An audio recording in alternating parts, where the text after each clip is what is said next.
नमस्कार, मैं हूं दर्शना और आप देख रहे हैं खबर 100। आइए रुक करते हैं आज की खबरों की ओर, लेकिन उससे पहले एक नजर हेडलाइंस पर। जीतू पटवारी का शिवराज पर हमला।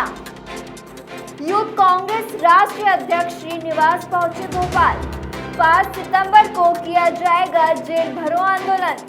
नव युवती ने घर वालों और पड़ोसियों पर लगाया प्रताड़ने का आरोप। ग्वालियर के पुलिस अधीक्षक कार्यालय में शुक्रवार को एक अजीबोगरीब मामला सामने आया है।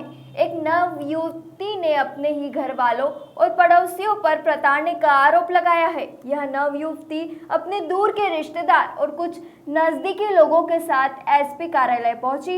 उसने अपने भाई, मां और अन्य परिजनों पर मारपीट करने का आरोप भी लगाया है। युवती ने बताया, 5 जुलाई को परिजनों ने गला दबाने की कोशिश की और मुझे मारा भी, पीटा भी। इस तरह की रोज की प्रताड़ना से तंग आकर उसने तेजाब पी लिया। जब यह जानकारी उसके दूर के रिश्तेदार को लगी तो उसने नव युवती को बचाया और हॉस्पिटल में भर्ती कराया। रिश्तेदार का आरोप है कि जब से उसने लड़की को अस्पताल में भर्ती कराया है, तब से परिजन देखने तक नहीं आए। युवती ने महिला सेल में अपनी शिकायत दर्ज करा दी है, लेकिन इस मामले की हकीकत क्या है, यह पुलिस जांच के बाद ही पता चल सकेगा। लड़की फिलहाल हॉस्पिटल में भर्ती है और रिश्तेदार के साथ एसपी ऑफिस पहुंची थी। लड़की ने खुद को इंसाफ दिलाने जाने की मांग पुलिस से की है। ग्वालियर से ओमपाल कौरव की रिपोर्ट। तो बोलो, क्या नाम है? तो क्या हुआ आपके साथ में और क्या मामला है? जोर से बोलो थोड़ा।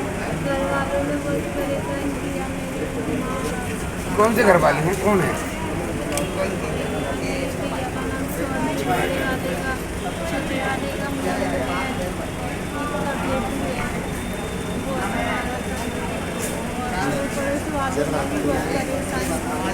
तो आपने क्या किया था अभी?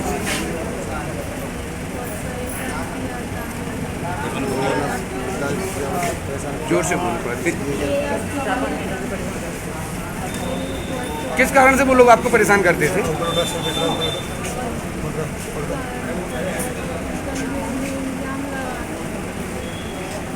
अच्छा, आपके खास भाई हैं?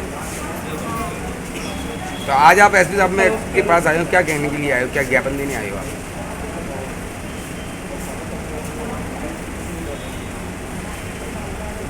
बोलो। ठीक है। मेरे बुआ के लड़की की लड़की है ये। मैं रिश्ते में इसका चाचा लगता हूँ। ये लड़की को कम से कम 2-4 महीने से परेशान कर रहे थे घर वाले, कुछ पड़ोस के लोग। वो तंग आकर इसने तेजाब पी लिया। तेजाब पी गए और मेरे घर पे इसको भगा दिया, मार पीट गए। जा तेरा इलाज तो नहीं कराएगा। तो उसने 5 तारीख 7वां महीना सन 2020 अगले पहले महीने में तो मैंने जीएच में आके भर्ती किया। तो मैंने इसके भाइयों को फोन लगाया। इसके भाइयों ने नहीं सुना मेरा, 1 मिनट बाद सुनी फोन। 3-4 धक्के लगाए, मैंने नहीं सुना। तो कोरोना के चक्कर में 2 दिन के लिए छुट्टी कर दी थी डॉक्टर ने। तो 2-3 दिन छुट्टी कर हम घर पे ले गए। घर पे आके हमको आरोप लगा लगे, क्या भगा के ले गए लड़की को, जी ले गए, भूले गए। उल्टी सीधी बात हमारे खिलाफ करी उन लोगों ने। लड़की ने किस कारण से तेजाब किया था? लड़की मारी ना उनने, मोनू ने, सोनू ने, उसकी माँ ने और पड़ोस के लोग गंदी गालियां दे रहे लड़की से। तो आप एफआईआर नहीं कराई आपने? नहीं कराई सर, एफआईआर टाइम ही नहीं था। लड़की को हॉस्पिटल में डाले हैं, आए तो दिन से थोड़ी आ गई है अभी। इसकी हाथ पाँव हटे जाते। 2 महीने से खाना नहीं खाया, पेट में जा रही नहीं है। आज आप किनसे मिलने आए, क्या करने के लिए आए? मैं एसपी साहब से गुहार लगाने आया हूँ, तो मेरी मदद करें। मुझे फंसाना चाहते हैं सब तरह से, मेरे परिवार को फंसाना चाहते हैं। अगर लड़की को छोड़ दो कह रहे हैं मोहल्ले वाले, अगर लड़की को छोड़ जाएगा तो इन पर मुकदमा कायम करवाएंगे। ठीक। मध्य प्रदेश के शासकीय विद्यालयों में लगभग 17,000 अतिथि शिक्षक अल्प मानदेय पर विगत कई वर्षों से सेवाएं देते आ रहे हैं, जिनको हर वर्ष मई-जून से सेवा से हटा दिया जाता है। लगातार सेवा देने के बाद भी इनका भविष्य सुरक्षित नहीं है। इसी मानसिक पीड़ा से 65 अतिथि शिक्षक आत्महत्या कर चुके हैं। इस कारण को संयुक्त अतिथि शिक्षक संघ ने दिनांक 5 सितंबर को शिक्षा दिवस के दिन ग्वालियर में जेल भरो आंदोलन कर सरकार का विरोध प्रदर्शन करने जा रहे हैं। ग्वालियर से ओमपाल कौरव की रिपोर्ट। हमारी प्रमुख मांग है कि 12 माह का सेवाकाल उपचुनाव से पहले कम से कम सरकार 12 माह का सेवाकाल पद विस्तार के साथ अनुभव के आधार पर आदेश कराने हेतु जारी करे। वही बात नियमितीकरण की है, तो हम इस बात को मानते हैं कि नियमितीकरण उपचुनाव के बाद हो जाए। जिस तरह गुरुजियों की विभागीय पात्रता परीक्षा मध्य प्रदेश सरकार द्वारा ली गई थी, उसी प्रकार हमारी परीक्षा लेकर हमें अंदर किया जाए। परंतु उपचुनाव से पहले हमारी प्रमुख मांग है 12 माह का सेवाकाल अनुभव के आधार पर हमें आदेश जारी करने हेतु माननीय मुख्यमंत्री जी से अपील करता हूं कि माननीय मुख्यमंत्री जी शोषित पीड़ित अतिथि शिक्षकों को जो लगभग 5 माह से बाहर कर दिए गए हैं सभी अतिथि शिक्षक, उनको पुनः यथावत रख 12 माह के साथ सेवा काल के साथ विद्यालयों में आदेश कराने हेतु कृपा करें। दूसरा, हम कल शिक्षक दिवस के दिन ग्वालियर चंबल संभाग के समस्त अतिथि शिक्षक भाई मेला ग्राउंड में लगभग में 11 बजे एकत्रित होकर अपना पैदल मार्च निकालकर रानी लक्ष्मीबाई स्टैच्यू वाले मैदान में पहुंचेंगे। वहां पर जाकर सरकार से गुहार लगाएंगे कि विगत कई वर्षों से शोषित पीड़ित अतिथि शिक्षकों को 12 माह का सेवा काल उपचुनाव से पहले अनुभव के आधार पर करने की कृपा करें।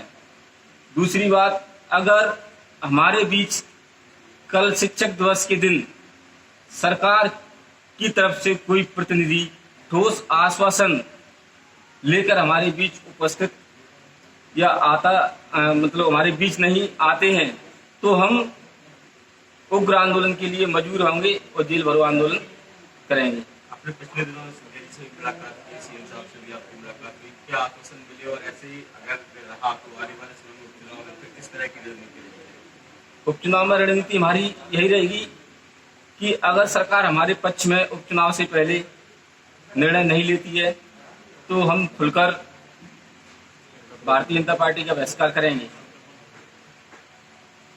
एनसीआरबी की ताजा रिपोर्ट से मध्य प्रदेश की राजनीति में भूचाल आ गया है। रिपोर्ट में किसानों की आत्महत्या में प्रदेश का सीहोर जिले नंबर 1 पर है। गौरतलब है कि मध्य प्रदेश के मुख्यमंत्री शिवराज सिंह चौहान भी सीहोर जिले में ही आते हैं। मुख्यमंत्री के गृह जिले में किसानों की देश में सबसे ज्यादा आत्महत्या पर कांग्रेस सवाल खड़े कर रही है। मध्य प्रदेश कांग्रेस मीडिया विभाग के अध्यक्ष जीतू पटवारी का कहना है कि एनसीआरबी की रिपोर्ट के अनुसार देश की स्थिति अर्थव्यवस्था में काफी भयावह है। 2019 में देश में सबसे रिकॉर्ड आत्महत्या हुई है। 1,19,000 लोगों ने आत्महत्या की है। यह मोदी के अच्छे दिनों का नतीजा है। वहीं मध्य प्रदेश में 13,000 लोगों ने आत्महत्या की है, जिसमें किसान भी है, बेरोजगार भी है और मजदूर भी है। पिछले दिनों 3 किसानों ने आत्महत्या की है और जब सरकार के मंत्रियों से इस बारे में पूछा जाता है तो वह कहते हैं कि किसानों की मानसिक स्थिति ठीक नहीं है, जिसके चलते किसान आत्महत्या करने पर मजबूर है। आने वाले समय में यह किसान भाजपा को जवाब देंगे। वहीं प्रदेश में होने वाले उपचुनाव के लिए हुए सर्वे रिपोर्ट पर पटवारी ने कहा कि चुनावी सर्वे में अभी तक यह सामने नहीं आया है कि ग्वालियर चंबल विभाग में सरकार में 6 से 7 मंत्री की हालत काफी नाजुक है। जीतू पटवारी का कहना है कि निश्चित तौर पर चाहे मीडिया का सर्वे हो या चाहे अन्य सर्वे हो, भाजपा की हालत काफी खराब है, जिसका मुख्य कारण बेरोजगारी, किसानों की आत्महत्या सहित अन्य मामले भी है, जिसके लिए भाजपा सरकार जिम्मेदार है। भोपाल से दीपक सिंह की रिपोर्ट। मोदी जी और शिवराज जी और भारतीय जनता पार्टी, एनसीआरबी के आंकड़े ये बताते हैं कि कितनी भयावह स्थिति देश की बनाई आपने अर्थव्यवस्था की, मजदूरों की, किसानों की। देश में आज तक का सबसे ज़्यादा आत्महत्या करने वाला वर्ष 2019 बन गया। ये आंकड़े सरकार के आंकड़े हैं। 1,19,000 लोगों ने आत्महत्या की रिकॉर्ड में, और ये मोदी जी का अच्छे दिनों की सरकार का नतीजा है। अच्छे दिनों की सरकार, गुहार कर रहे हैं लोग कि लौटा दो हमें पुराने दिन, बीते हुए दिन, वैसे ही दिन जैसे थे। मेरे प्रदेश में 2019 में 13,000 लोगों ने आत्महत्या की। उसमें किसान थे, मजदूर थे, उसमें युवा बेरोजगार थे। ये प्रदेश की वस्तु स्थिति है। शिवराज सिंह का असली चेहरा है। आत्महत्याओं का हब बना दिया मध्य प्रदेश को। सीहोर, जहां वो बुधनी विधानसभा से चुन के आते हैं, 3 लोगों ने पिछले 3 दिन में आत्महत्या की। देश का सबसे ज़्यादा आत्महत्या करने वाला जिला बना। और जब किसान की आत्महत्या करने की बात आती है, सवाल पूछे जाते हैं, तो कहते हैं मानसिक स्थिति किसान की ठीक नहीं है। शर्म आती है मुझे। मानसिक स्थिति, किसान जब अन्न उगा के देता है, पेट भरता है लोगों का, देश का, तब वो भगवान होता है। और तब आत्महत्या परेशान होकर आपकी यातनाओं से करता है, तब उसका दिमाग खराब होता है। ये मेरे मुख्यमंत्री का वक्तव्य है, उनके मंत्रियों का वक्तव्य है। दुख होता है, किसान देख रहा है। किसान की आह ऐसी लगेगी कि समझ नहीं पाओगे शिवराज जी कि आपने गोलियां मरवाई थी, मुकदमे लगवाए थे, थाने में पिटवाया था, अब उनके आह ले रहे हो। और यही एनसीआरबी के आंकड़े बताते हैं। देखो, जहाँ तक चुनाव का सवाल है, चुनाव में प्रत्याशियों का सवाल है, सर्वे इंडिपेंडेंट मीडिया के हो या एजेंसियों के हो, चाहे पार्टियों के हो, कांग्रेस पार्टी का सर्वे तो हमें पता है क्या है, पर भारतीय जनता पार्टी का सर्वे, उसमें भी उनको लगता है कि हमारे लोग नहीं जीत पा रहे। जीते क्यों? इसलिए कि हमने वोट को खरीद लिया, लोकतंत्र की हत्या कर दी, इसलिए कि हमने किसानों का कर्जा खा गए, इसलिए कि हमने युवाओं को बेरोजगारी में और धक्का दे दिया, इसलिए लोग इन्हें वोट दें कि इन्होंने बिजलियों के बिल बड़े बड़े ला दिए। और हर आदमी यातना हो, चाहे कर्मचारी हो, युवा हो, बेरोजगार हो या प्रेस मीडिया के लोग हो, सब इनसे परेशान हैं। तो जीतने के आधार क्या है? जो सर्वे बीजेपी का आया बिल्कुल सत्य है। बीजेपी जो पाप किया उसकी सजा उसको मिलेगी। यूथ कांग्रेस राष्ट्रीय अध्यक्ष श्रीनिवास भोपाल पहुंचे। अध्यक्ष बनने के बाद उनकी पहली यात्रा थी। इस दौरान उन्होंने भाजपा पर जमकर हमला बोला। श्रीनिवास ने कहा कि भारत में युवा बेरोजगार होते जा रहे हैं। देश की भाजपा सरकार ने और शिवराज सरकार ने युवाओं के साथ विश्वासघात किया है। प्रधानमंत्री मोदी ने प्रति वर्ष 2 करोड़ नौकरी देने का वादा किया था।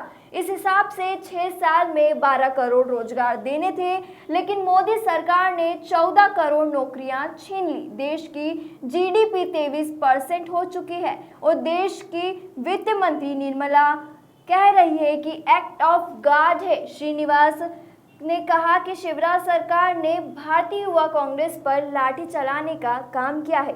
मैं कहना चाहता हूं कि आज कांग्रेस कार्यकर्ता आपकी लाठियों और गालियों से डरने वाले नहीं हैं। उन्होंने कहा कि मुख्यमंत्री शिवराज का नाम बदलकर शिवराज कर देना चाहिए।